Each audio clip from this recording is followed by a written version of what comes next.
오늘은 요한계시록 17번째 시간입니다.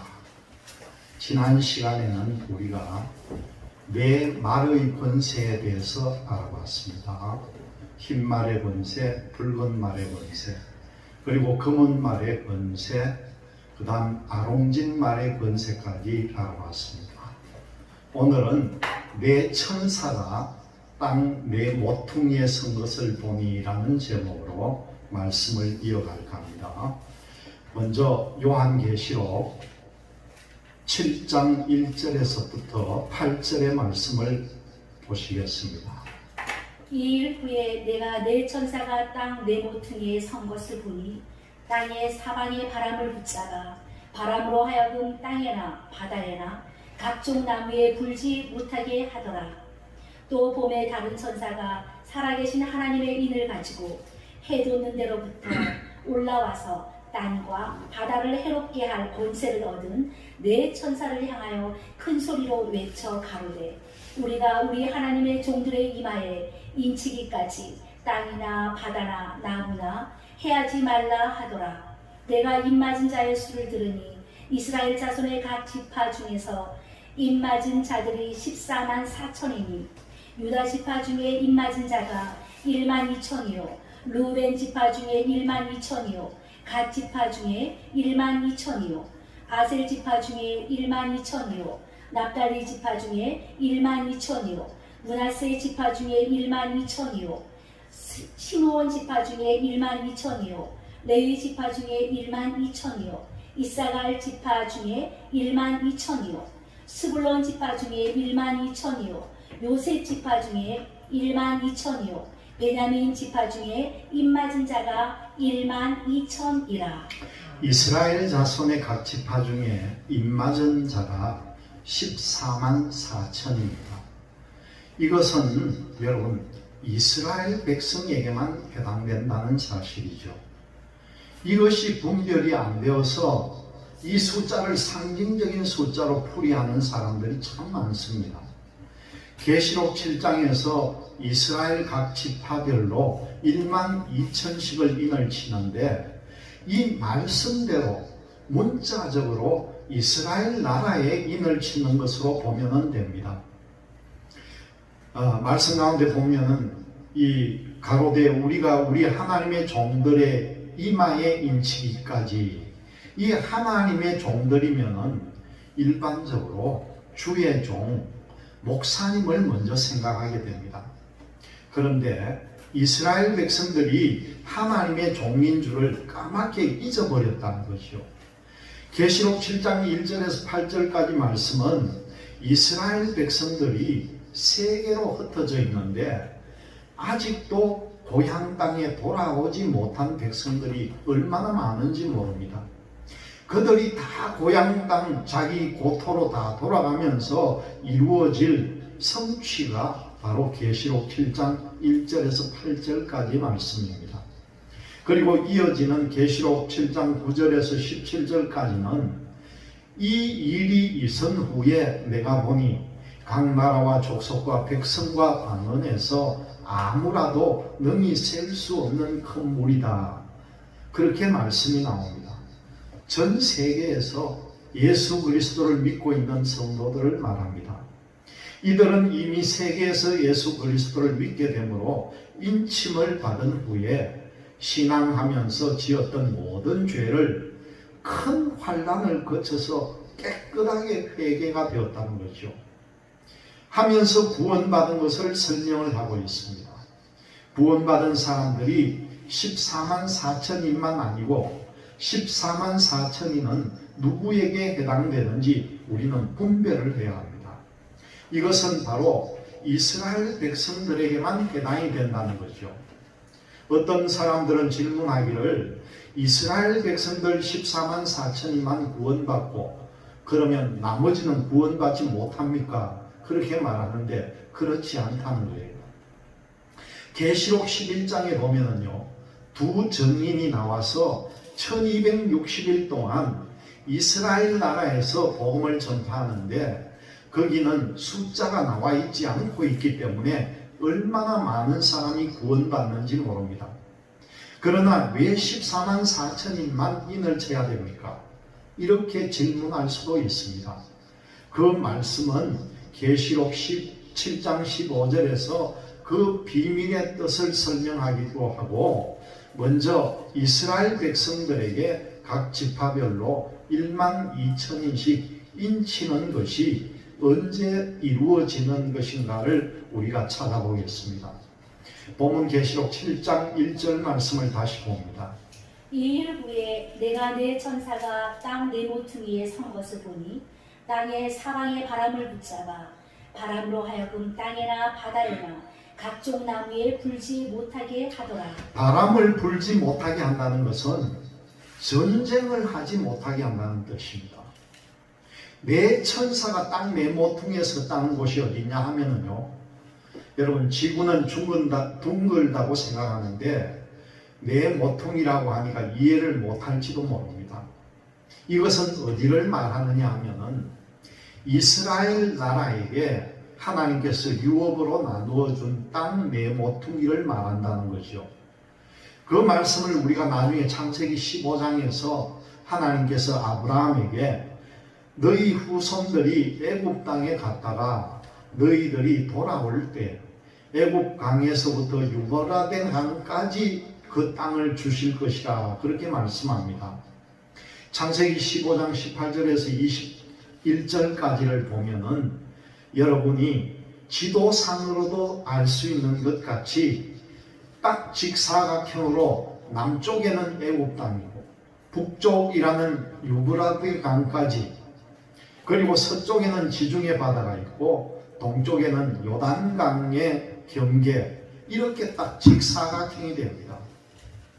땅의 네모퉁이라는 것은 이 유브라데 강을 중심해서 땅 네모퉁이에 서는 것을 말합니다. 네모퉁이라는 것은 네 천사가 땅 네모퉁이에 서니까 네 천사가 주관하고 있는 의미가 뭔가 하는 것은 스가랴 6장에서 네 말의 권세를 주관하고 역사하시는 네 천사가 있다 그렇게 말씀했습니다. 먼저 땅 네 모퉁이를 먼저 우리가 말씀을 찾아보겠습니다. 창세기 15장 18절에서 21절까지의 말씀입니다. 그날에 여호와께서 아브라함으로 더불어 언약을 세워 가라사대 내가 이 땅을 애굽 강에서부터 그 큰 강 유브라데까지 내 자손에게 주노니 곧 겐 족속과 그니스 족속과 감못 족속과 헷 족속과 브리스 족속과 르바 족속과 아모리 족속과 가나안 족속과 기르가스 족속과 여부스 족속의 땅이니라 하셨더라. 계시록 7장 1절에서 네 모퉁이에 네 천사가 섰다는 겁니다. 네 모퉁이를 아는 것부터 말씀드립니다. 애굽 강에서부터 유브라데 강까지 서쪽에는 지중해 바다, 동쪽에는 요단강 경계, 그러면은 직사각형이 되었던 정사각형이 되었던 일단은 네 모퉁이가 나올 수가 있습니다. 유브라데 강을 경계로 해서 애굽 남쪽으로 두 모퉁이, 유브라데 강을 중심해서 북쪽으로 두 모퉁이, 이렇게 자리 잡는다는 표현이 계시록 7장 1절에 이 일 후에 내가 내 천사가 땅 네 모퉁이에 선 것을 보니 땅의 사방의 바람을 붙잡아 바람으로 하여금 땅에나 바다에나 각종 나무에 불지 못하게 하더라. 이 네 천사는 앞에서 말씀드렸던 계시록 6장에서 첫째 인을 떼니 흰 말이 나오고, 둘째 인을 떼니 붉은 말이 나오고, 셋째 인을 떼니 검은 말이, 넷째 인을 떼니까 청황색 말이 나왔다 그렇게 말씀합니다. 이 네 말의 권세를 움직이고 주관하는 것이 누구입니까? 네 천사가 주관한다는 뜻이죠. 스가랴 6장 1절에서 5절의 말씀을 나눠보겠습니다. 내가 또 눈을 들어본즉 내 병거가 두 산 사이에서 나왔는데 그 산은 노산이더라. 첫째 병거는 흑마들이, 계시록에서는 붉은 말을 말합니다. 둘째 병거는 흑마들이, 계시록에서는 검은 말, 셋째 병거는 백마들이, 계시록에서는 흰말, 넷째 병거는 얼음지고 건장한 말들이 메었는지라. 계시록에서는 청황색 말을 말합니다. 내가 네게 말하는 천사에게 물어 가로되 내 주여 이것들이 무엇입니까? 하고 스가랴 선지자가 천사에게 물었습니다. 천사가 대답하여 가로되 이는 하늘의 내 바람인데 온 세상의 주 앞에 모셨다가 나가는 것이라 하더라. 하나님의 보좌 앞에서 받들고 있었고 이 지구에 있는 네 마리의 권세를 움직이고 있었던 네 천사가 땅으로 갔다는 뜻입니다. 온 세상의 주 앞에 모셨다가 나가는 것이라 하더라. 이 말씀은 천사는 네 마리의 권세를 주관한다는 것이지요. 네 천사가 땅 네 모퉁이에 선 위치가 유브라데 강을 경계로 해서 유럽 북쪽으로 두 모퉁이, 유브라데 강을 중심해서 남쪽으로 두 모퉁이에 선다고 말씀드렸습니다. 그럼 모퉁이는 정확하게 드러난 것이죠. 그것이 맞느냐 하는 것은요, 계시록 9장을 보면은 분명히 답이 나옵니다. 계시록 9장 13절에서 16절의 말씀입니다.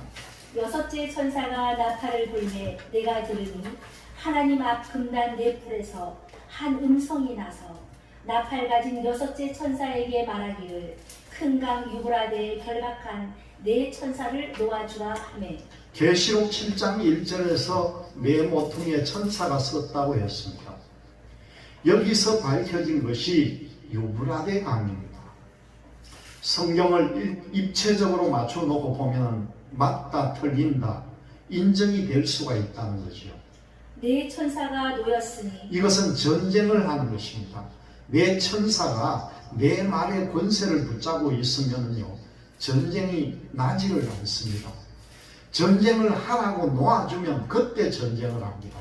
그들은 그 년, 월, 일, 시에 이르러 사람 3분의 1을 죽이기로 예비한 자들이더라. 마병대의 수는 2만만이니 내가 그들의 수를 들었노라. 7년 환란 전쟁을 할 때에 군 병력이 얼마나 했습니까? 2만 만입니다. 2만 만이라고 하면은요, 이것은 바로 2억이라는 말이에요. 군인이 2억 명이 동원이 된다는 거죠. 여기 전쟁에서 죽는 사람이 지구 전체 3분의 1이 죽는다는 사실입니다. 지금 세계 인구가 약 77억이 넘는다고 합니다. 그 가운데 3분의 1이 7년 환란 전쟁에서 죽는다는 거죠. 그런데 여러분은 죽으면 안 됩니다. 여기에서 죽으면 이게 끝이 나버리는 거죠. 계시록 8장 13절의 말씀을 봅니다. 내가 또 보고 들으니 공중에 날아가는 독수리가 큰 소리로 이르되 땅에 거하는 자들에게 화가 있으리로다. 이외에도 세 천사의 불납할 소리를 인하미로다 하더라. 땅에 거하는 자들에게 화가 몇 번 있습니까? 3번 있다는 거죠. 화가 있다는 것은 3번을 뜻합니다. 첫 번째 화는요, 계시록 9장 1절에서 11절까지 무저갱을 열어서 하나님 입맞지 않은 사람들에게 5달 동안 고통받는 것이 첫 번째 화요.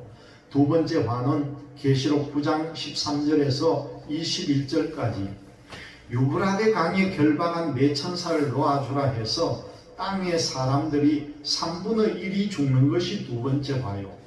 세 번째 화는 계시록 12장에서 19장까지 후 3년 반에 땅에 속한 사람들에게 일어나는 화입니다. 전 3년 반에 땅에 속한 사람들이 다 죽지를 않는다는 거죠. 사람들이 죽을 때도 살아남았다고 마음을 놓고 있으면 안 됩니다. 계시록 7장 1절 이 일 후에 내가 내 천사가 땅 네 모퉁이에 선 것을 보니 땅의 사방에 바람을 붙잡아 바람으로 하여금 땅에나 바다에나 각종 나무에 불지 못하게 하더라. 이 땅에 전쟁을 일으키면 이스라엘 백성들에게 인칠 시간이 없습니다. 인을 칠 수 있는 환경이 이루어지지 않기 때문에 네 천사가 유브라데 강을 중심으로 우향군과 좌향군으로 나누어져서 땅에 자리를 잡는다는 거죠. 이 내용을 잠시 말씀드리겠습니다. 흰말의 권세와 청황색 말이 남쪽 유브라데 강을 중심으로 진을 치고, 검은 말의 권세와 붉은 말의 권세가 유브라데 강을 중심으로 북쪽에 자리 잡습니다. 그러면 이거 땅 네 모퉁이가 됩니다. 이렇게 자리를 잡은 후에 하나님께서 전쟁하지 말고 멈추라 그렇게 했습니다. 멈추는 이유는 무엇인가? 이스라엘 백성들에게 인을 친 후에 전쟁하라는 거죠. 이렇게 되기까지는 지금 현재 전 세계에 흩어져 있는 유대인들이 약 1000만에 가까운 백성들이 아직도 외국에서 살고 있는데, 그 사람들이 이방 나라에 한 사람도 남지 않고 모두가 고향인 이스라엘 땅으로 다 돌아가야 된다는 뜻이죠. 에스겔서 39장 25절에서 28절까지의 말씀을 나눠보겠습니다. 그러므로 나 주 여호와가 말하노라. 내가 이제 내 거룩한 이름을 위하여 열심을 내어 야곱의 사로잡힌 자를 돌아오게 하며 이스라엘 온 족속에게 긍휼을 베풀지라. 그들이 그 땅에 평안히 거하고 두렵게 할 자가 없게 될 때에 부끄러움을 품고 내게 범한 죄를 이웃치리니. 이스라엘 백성들에게서 하나님께서 열심을 내어서 고향 땅으로 다 돌아가게 해서 평안하게 평화협정을 꼭 이룬다는 것입니다. 고향 땅에 다 도착한 후에 자기 선조들이 예수님을 십자가에 못 박은 것은 뉘우치고 회개하게 한다는 거죠. 곧 내가 그들을 만민 중에서 돌아오게 하고 적국 중에서 모아내어 열국 목전에서 그들로 인하여 나의 거룩함을 나타낼 때에라. 전에는 내가 그들로 사로잡혀 열국에 이르게 하였거니와 후에는 내가 그들을 모아 고토로 돌아오게 하고 그 한 사람도 이방에 남기지 아니하리니 그들이 나를 여호와 자기들의 하나님인 줄 알리라. 계시록 7장에서 이스라엘 각 지파별로 1만 2천씩 인치기 위해서는 세계로 흩어졌던 이스라엘 백성들이 고향 땅으로 다 돌아가야 됩니다. 2013년도에 보니까 유럽에 있는 유대인들이 3,300명이 이스라엘로 돌아갔습니다. 그런데 2014년도에는 보니까 7,800명, 배가 넘는 숫자가 들어갔습니다. 그리고 그 다음에는 2015년도에 보니까 15,000명이 들어갔다, 그렇게 통계가 나와 있습니다. 얼마 전에 그 이스라엘 성지 순례 때 가보니까 유태인 정착청을 만들어 놓고 사람들이 보초를 쓰고 지키는 것을 봤습니다. 지금도 계속적으로 외국에 살고 있는 이스라엘 백성들이 자기들 고향으로 돌아가고 있는 중입니다. 본문 계시록 7장에서 유태인들에게 인치는 작업이 이제 시작이 될 것입니다.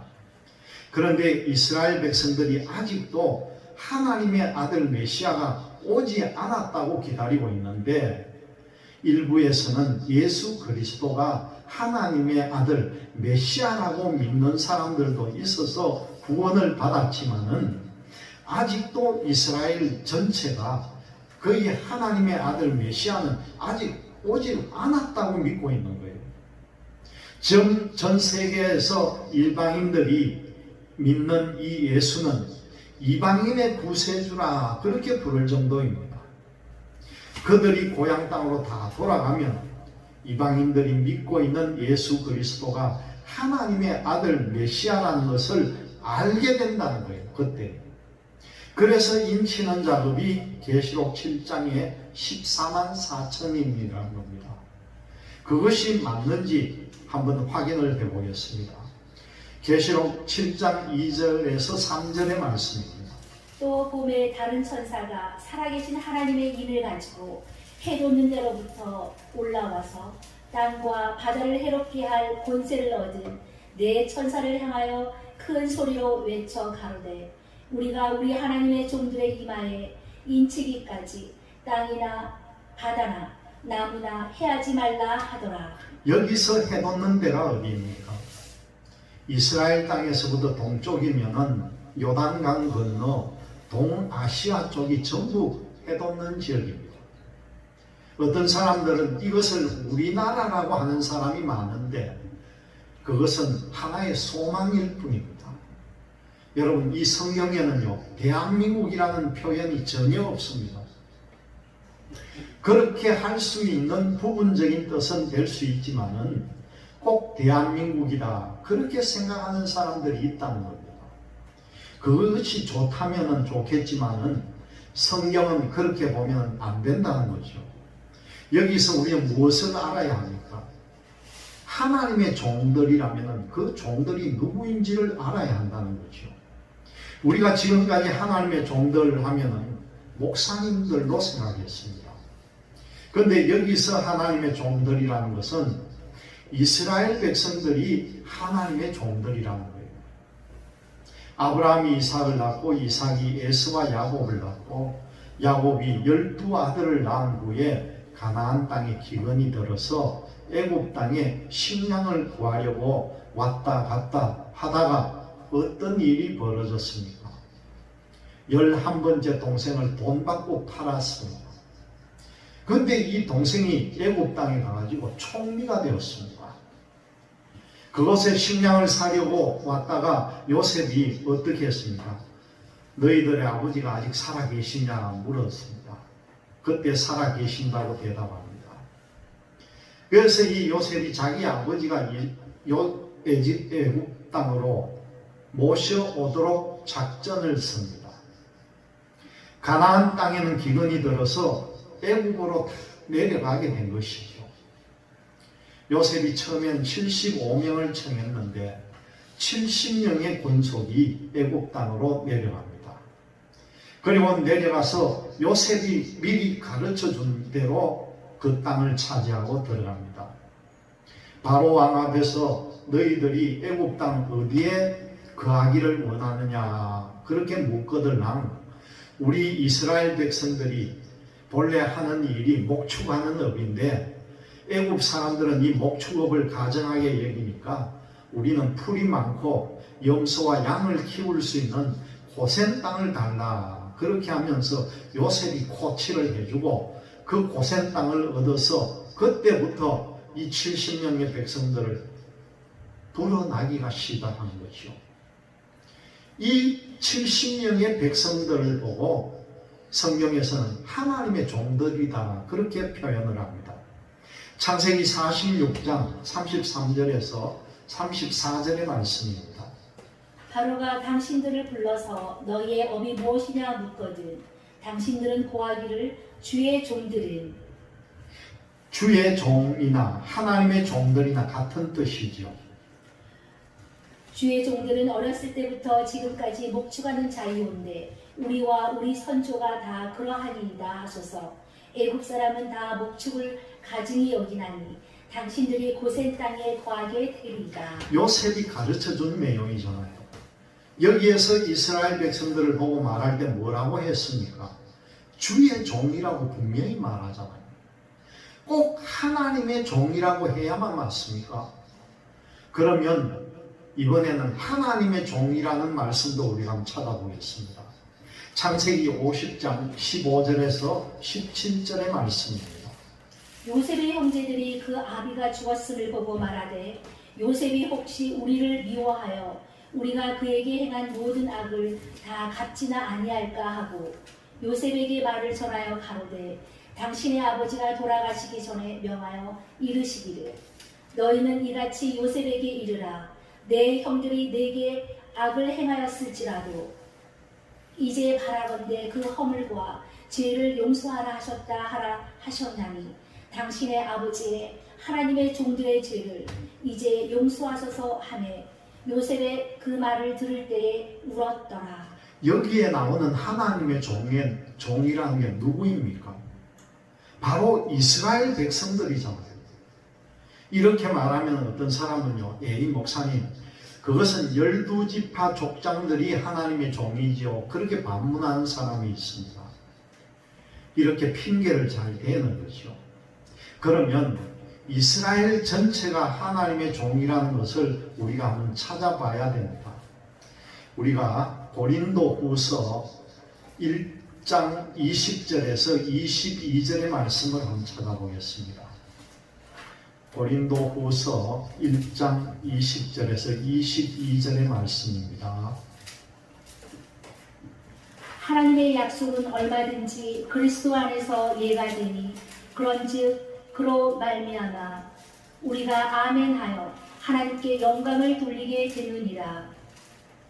우리를 너희와 함께 그리스도 안에서 경고케 하시고 우리에게 기름을 부으신 이는 하나님이시니 우리는 사도들입니다.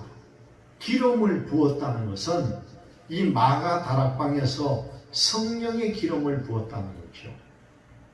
22절 말씀에 저가 하는 말씀이 나오는데 저는 바로 하나님이십니다. 또한 우리에게 인치시고 라는 말씀이 나오고요. 사도들이 예수님을 따라다니면서 믿게 되므로 너는 하나님의 백성이다 그러면서 인을 칩니다.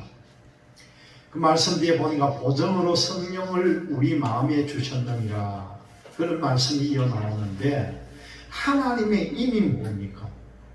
예수 그리스도를 믿는 믿음이 있을 때에 천사를 통해서 너는 내 백성이다 하면서 도장을 딱 찍어 놓잖아요. 그 다음에 성령을 그들에게 주어서 보정을 삼았습니다. 결과적으로 하나님의 인을 주었다는 것이 분명히 나왔습니다. 본문 계시록 7장 2절에 또 봄에 다른 천사가 살아계신 하나님의 인을 가지고 해돋는 데로부터 올라와서 땅과 바다를 해롭게 할 권세를 얻은데 천사를 향하여 큰 소리로 외쳐 가로되 우리가 우리 하나님의 종들의 이마에 인치기까지 땅이나 바다나 아무나 해하지 말라 하더라. 누가 인을 맞았는지 누가 안 맞았는지 구별할 수가 있습니까? 우리라는 단어는요 복수입니다. 복음을 들고 나가서 외치는 자가 있어야 예수 그리스도를 믿을 수가 있습니다. 그러면 인을 치는 자는 천사라는 거죠. 영적인 것은 영의 계통이 아는 법입니다. 이 신약 말씀에 보면 그라사 젊은 청년에게 군대 귀신이 들렸을 때에 예수님이 그것을 쫓아내려고 했을 때 뭐라고 말합니까? 지극히 높으신 하나님의 아들이여 당신과 나와 무슨 상관이 있나이까? 영적으로 하나님의 아들을 알아보고 있다는 거죠.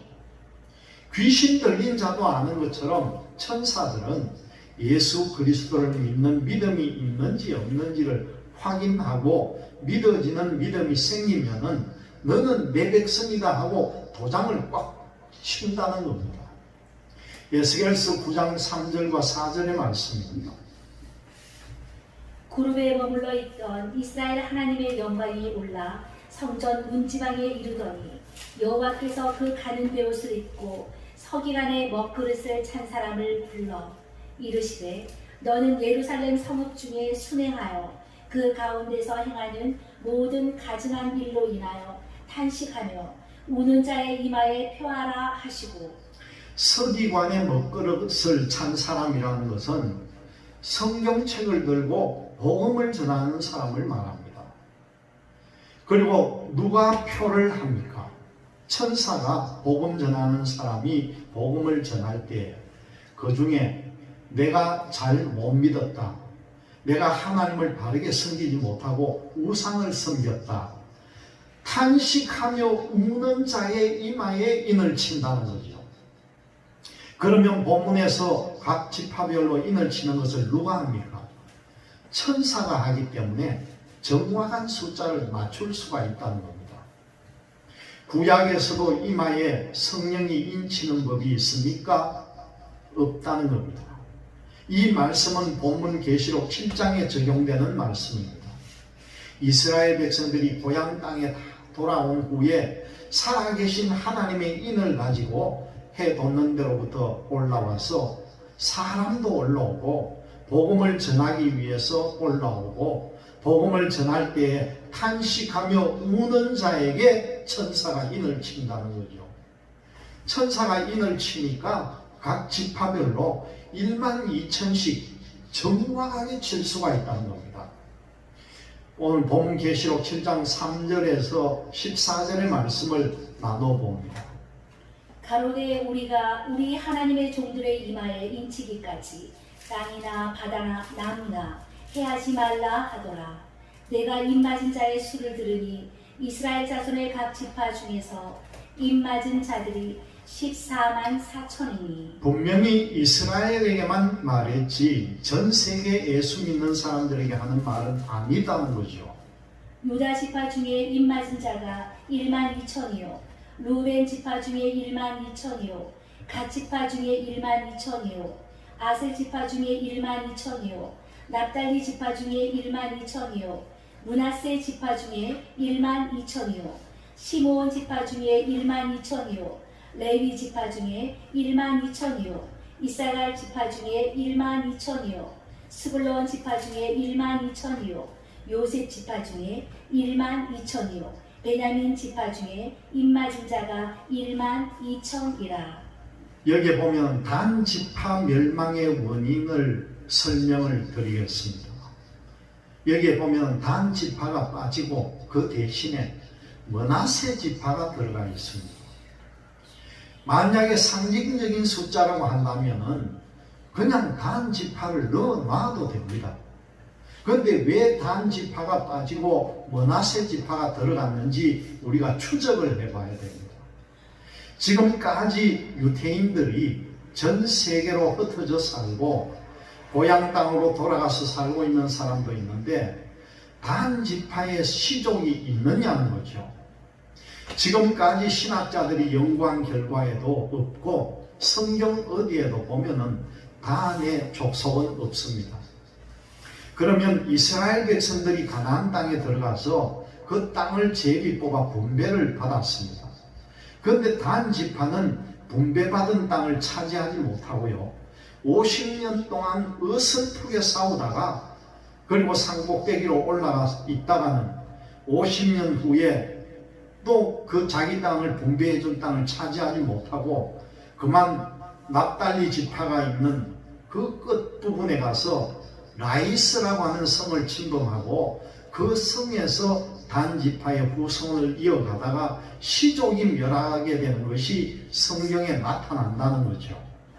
그 말씀을 우리가 또 사사기 18장 27절과 29절의 말씀을 보면서 나누겠습니다. 단 자손이 미가에 지은 것과 그 제사장을 취하고 라이스에 이르러 한가하고 평안한 백성을 만나 칼날로 그들을 치며 불로 그 성읍을 사르되 그들을 구원할 자가 없었으니 그 성읍이 베드르 가까운 골짜기에 있어서 시돈과 산모가 멀고 상종하는 사람도 없음이었더라. 단 자손이 성읍을 중건하고 거기 거하며 이스라엘의 소생 그 조상 단의 이름을 따라 그 성읍을 단이라 하니라. 그 성읍의 본 이름은 라이스더라. 본래 단 지파는 아모리 족속의 지역의 땅을 분배를 받았는데 그 땅을 하나도 차지하지 못하고 라이스 성을 침범해서 차지한 것이 바로 이 단 지파입니다. 그러면 단 지파가 분배받은 땅을 차지하지 못하고 라이스 성읍으로 갔으면 그 성읍이 라이스 성 하나뿐입니다. 그런데 솔로몬 왕 후에 남유다와 북이스라엘로 갈라진 후에 전쟁이 일생 동안 있었습니다. 그때에 라이스 성이 멸망하면서 거기에 있던 단 지파의 시족이 말라버린 거죠. 열왕기 하 15장 29절의 말씀을 같이 한번 나눠보겠습니다. 이스라엘 왕 베가 때에 아수르 왕 디글랏 빌레셀에 와서 이온과 아벨벳 마가와 아노아와 게데스와 하솔과 길르앗과 갈릴리와 납달리 온 땅을 취하고 그 백성을 사로잡아 아수르로 옮겼더라. 여기에 보면은 땅을 분배받고도 여러분 아수르 왕 디글랏 빌레셀 왕 때에 북이스라엘이 멸망을 당했기 때문에 포로로 붙잡혀간 때 단지파가 없었다는 거예요. 여기까지 단지파의 멸망의 내용이 나타나 있습니다. 이런 것을 보아도 성경을 오해하고 있다는 것이 드러나는 거죠. 이스라엘 백성에게 1만 2천씩 각 지파별로 14만 4천인을 만드는지 원인을 지금까지 설명을 했습니다. 본문 계시록 7장 9절부터 이 일 후에 이스라엘 백성들에게 인을 친 후에 내가 보니 각 나라와, 이때 각 나라면은 세계를 말합니다. 족속과 백성과 방언에서 여러분 세계 언어가 각각 다 다릅니다. 아무라도 능히 셀 수 없는 큰 무리가 흰 옷을 입고 손에 종려 가지를 들고 보좌 앞과 어린 양 앞에 서서 큰 소리로 외쳐 가로되 구원하심이 보좌에 앉으신 우리 하나님과 어린 양에게 있도다 하니, 이 말씀을 보면 전 세계의 예수 그리스도를 믿는 사람들에게 인치는 것이 나옵니까? 안 나옵니까? 안 나온다는 거죠. 왜냐하면 예수 믿는 사람들이 날짜가 다르다는 겁니다. 이미 예수를 믿은 백성들이 유럽에서부터 먼저 생겨났고 전 세계로 시계 방향을 따라서 한 바퀴 돌면서 지금 예수 그리스도를 믿고 있습니다. 이 사람들에게 인을 친 것이 각자 예수를 믿을 때 쳤기 때문에 인친다는 소리가 없습니다. 이 사람들은 능히 셀 수 없는 사람들입니다. 다시 말씀드리면 이방 백성들이라는 거죠. 11절에 보면 모든 천사가 보좌와 장로들과 네 생물의 주위에 섰다가 보좌 앞에 엎드려 얼굴을 대고 하나님께 경배하며 가로되 아멘, 찬송과 영광과 지혜와 감사와 존귀와 능력과 힘이 우리 하나님께 세세토록 있을지로다 아멘 하더라. 장로 중에 하나가 그렇게 말씀합니다. 이 장로는 계시록 4장의 하늘나라 24장로 중에 하나, 그 장로 하나가 사도 요한에게 응답하여 내게 이르되, 사도 요한에게 이르되 뭐라고 그럽니까? 이 흰옷 입은 자들이 누구며 또 어디서 왔느냐? 사도 요한이 뭐라고 하는지 한번 잘 들어보세요. 내가 가로되 내 주여 당신이 알리다 하니, 이 말씀 뭔지 모르겠다는 얘기죠. 그가 나에게 이르되 이는 큰 환란에서 나오는 자들인데 어린 양의 피에 그 옷을 씻어 희게 하였느니라. 그런 말씀이 나옵니다. 세계 이방인들이 예수를 믿고 구원받은 성도들이 일상생활을 하다가 범죄한 것 때문에 죄가 있던 것이 환란 속에 들어가서 깨끗하게 씻음을 받았다는 것이죠. 이것이 계시록의 마지막 종말의 복음임을 알아야 합니다. 죄가 어떻게 해서 깨끗하게 됩니까? 환란 속에 들어가서 어떻게 해서 깨끗하게 된다는 것을 아는 것이 바로 계시록의 내용입니다. 이것이 듣는 사람이 복이 있다, 그렇게 말씀합니다. 계시록 7장 1절에서 8절까지는 이스라엘 나라 중동 백성들을 말하고, 그리고 9절과 14절까지는 세계에 있는 예수 그리스도를 믿는 사람들을 말합니다. 그러면은 이 사람들이 죽었다가 부활되는 것이 아니라 환란에서 나오니까 죽음을 보지 못한 사람들이죠. 이것은 변화될 사람들이라는 겁니다. 14만 4천인도 변화인, 그리고 각 나라 족속에서 능히 셀 수 없는 흰 무리도 바로 이런 변화인을 뜻합니다. 죽음을 보지 않고 변화받아서 구름 속으로 끌려 올라갈 사람들이라는 거죠. 본문 계시록 7장 15절의 말씀입니다. 그러므로 그들이 하나님의 보좌 앞에 있고 또 그의 성전에서 밤낮 하나님을 섬기며 보좌에 앉으신 이가 그들 위에 장막을 치시리니. 구원을 받아서 올라가니까 또 그의 성전에서 밤낮 하나님을 섬긴다는 거죠. 하나님을 밤낮 섬긴다는 겁니다. 여러분은 이 땅에서도 하나님을 섬기는데 주일 성수하는 것도 힘드는데 하늘 날아가면 하나님을 밤낮으로 섬깁니다. 그런데 이때 섬기는 방법은요, 찬송 부르는 일이에요. 그렇다면 구원받은 성도들이 한꺼번에 다 찬송을 밤낮 없이 부르면은 개인의 일은 아무것도 못한다 그런 생각하는 사람도 있을 겁니다. 그런 것이 아니라는 겁니다. 그래서 이스라엘 12지파를 나눈 거예요. 쉽게 말씀드리면은 금년에 태어난 사람이 만약에 양띠라고 하면은 이 사람이 다음 12년 후에 돼야 양띠가 또 나옵니다. 이렇게 12지파를 띠별로 나눴다 이렇게 쉽게 생각하면 됩니다. 그 계통의 반열처럼 유다 지파에 속한 반열, 르우벤 지파에 속한 반열, 갓 지파에 속한 반열, 구원받은 각 나라와 족속에서 능히 셀 수 없는 흰 무리들이 12지파의 반열로 나누어진다는 거죠. 나누어서 한 지파가 한 달을 하든 보름을 하든 하루를 하든 찬송을 하면은 그 나머지 사람들은 자기 삶의 생활로 천국에서도 개인적인 생활을 할 수 있기 때문에 그 생활을 할 수 있다는 말입니다. 밤낮 하나님을 섬기기 위해서 12지파 1만 2천인을 쳤다는 거죠. 쉽게 말하면요, 교회 성가 대원들과 똑같다는 겁니다. 돌아가면서 찬송을 한다는 거죠. 성가대원들을 따라서 성도들과 함께 반열마다 섬기면은 하나님을 밤낮 섬길 수가 있다는 사실입니다. 하나님이 사람을 지은 목적이 찬송을 부르기 위해서 지었다고 말씀을 드리고 있습니다. 이사야 43장 21절의 말씀입니다. 이 백성은 내가 나를 위하여 지었나니 나의 찬송을 부르게 하려 함이니라.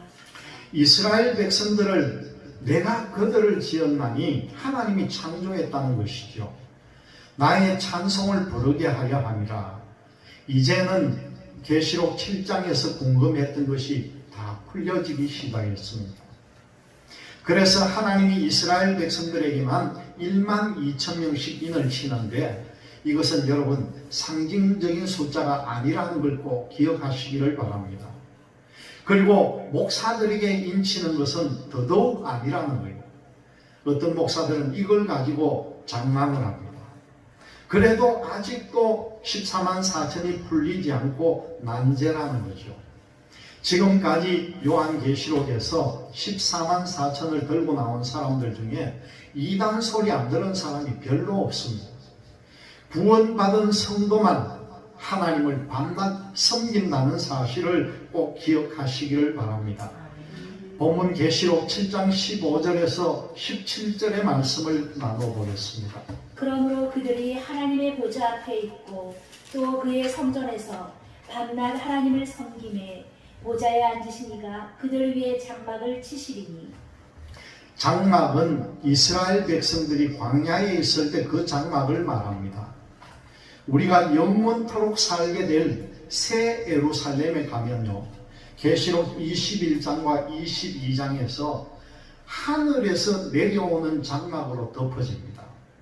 저희가 다시 줄이지도 아니하며 목마르지도 아니하고 해나 아무 뜨거운 기운에 상하지 아니할지니. 여러분, 천년 세계는요, 해나 달이 있습니다. 그러나 영원한 세계는요, 해와 달과 별이 없다는 사실입니다. 이는 보좌 가운데 계신 어린 양이 저희의 목자가 되사 생명수 샘으로 인도하시고 하나님께서 저희 눈에서 모든 눈물을 씻어 주실 것이니라.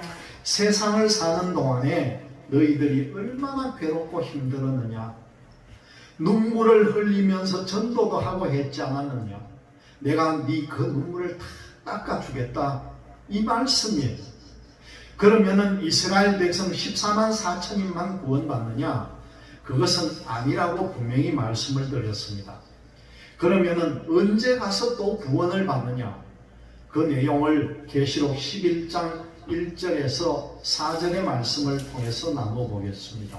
또 내게 지팡이 같은 갈대를 주며 말하기를 일어나서 하나님의 성전과 제단과 그 안에서 경배하는 자들을 청량하되. 이 말씀은요, 중동에 있는 이스라엘 나라에 성전이 세워진다는 얘기예요. 이것을 사람들은 제3성전이다 그렇게 말합니다. 성전이 세워지니까 성전과 제단에서 경배하는 자들을 청량하라 하니까 성전이 있다는 뜻입니까? 없다는 뜻입니까? 여러분, 지금은 이 성전이 없다는 거예요. 성전 밖 마당은 청량하지 말고 그냥 두라. 이것을 이방인에게 주었은즉 저희가 거룩한 성을 42달 동안 짓밟으리라. 이스라엘 백성들이 이 후 3년 반에는 42달 동안을 짓밟힌다는 거죠. 다시 말씀드리면은 이스라엘 나라 땅에는 7년 환란 가운데에 전 3년 반의 전쟁은 이스라엘은 피해간다는 겁니다. 전쟁이 피해가기 때문에 전 3년 반 1260일 동안 두 선지자 모세와 같은 심령을 가진 사람, 엘리야와 같은 심령을 가진 두 사람이요 1260일 동안을 예언을 한다는 거예요. 내가 나의 두 증인에게 권세를 주리니 저희가 붉은 베옷을 입고 1260일을 예언하리라. 12명도 더 넘어서 120문도가 마가 다락방에서 성령을 받았는데 여러분, 왜 12만 세웠는지 아시죠? 우리가 이런 것을 생각지도 못하고 그냥 상징적인 숫자로 풀면은요, 성경이 맞아지지를 않습니다. 그런데도 하나님의 종을, 주의 종, 목사에게 인을 친다고 해서 난리를 치고, 이렇게 요한계시록이 혼돈 속에 있기 때문에 이 말씀들이 정리가 안 되는 겁니다. 이제 여러분들이 잘 분별을 하시고 어떤 것이 참 진리인지 여러분들은 믿는 믿음을 가지시고 구원받는 반열에 들어가시기를 주의 이름으로 축원합니다. 이제 다음 시간에 18강을 연속해서 하겠습니다.